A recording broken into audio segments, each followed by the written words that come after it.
Alhamdulillah, akhir Ramadan hari tu aku dapat buat umrah. So dekat homestay yang aku duduk hari tu aku jumpa Haji. Assalamualaikum. Haji pelajar Jordan ni. Ya, Dah lama tak balik Malaysia ni. lebih kurang. Lebih kurang. Raya tahun ni tak balik. Raya tahun ni Tak balik Okey, kalau saya boleh masakkan untuk raya, Haji nak makan apa? Rendang. Allah, rendang Rendang tak sempat nak buat pula. Kalau kuih raya Haji suka kuih raya apa? Tak nanas. Tak ada nas. Suka lah tak ada nas. Okey, nanti Ana buat, Ana bagi Haji. Okey, Alhamdulillah. Thank you. Okey, so jom balik Malaysia dan buat tak ada nas. So nak buat tak ada nas ni tak susah pun. Hanya perlukan kuning telur, lepas tu buttercup and then susu pekan manis. Aku guna brand teapot ni lah, dia sedap lagi. Lepas tu kita kacaukan dulu adunan tadi dan kita masukkan tepung. Tepung pula guna tepung cap sawah, lagi sedap katanya. And then kita make sure adunan ni sampai jadi bentuk macam ni. Boleh tambah tepung lah kalau tak jadi lagi. And then kita mampatkan dia macam ni, baru kita linyitkan dia. Lepas barulah dia tak mudah pecah kan.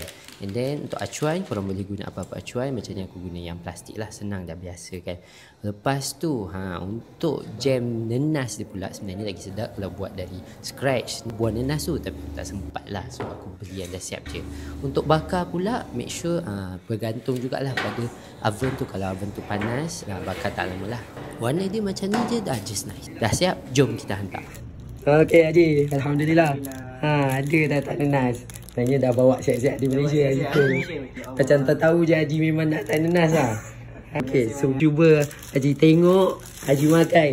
Macam mana rasa dia? Cuba komen sikit Haji. Apa menarik? Dia lupa tak nanas. Saya boleh try? Boleh. Bismillahirrahmanirrahim. Okey, warna sangat menarik ya. Rupa pun menarik juga dan nampak sedap lah. Alhamdulillah. Kita test Boleh. Okay, bismillahirrahmanirrahim. Sedap. Dah. Alhamdulillah sedap. Jam dia tak terlalu manis and then kena dengan tekak saya. Alhamdulillah. Biskut tak terlalu keras, dia lembut. Okey. And siapa peminat tak nanas boleh cuba. Wah, terbaik Haji. Terbaik. Berapa bintang boleh dapat untuk tak nanas ni? Untuk tak nanas ni 6/5. Oi, lebih pula. Masya Allah. Ni bolehlah buat kenang-kenangan raya kat sini. So raya kat Mekah ni ke raya balik Jordan? Kami raya di Madinah.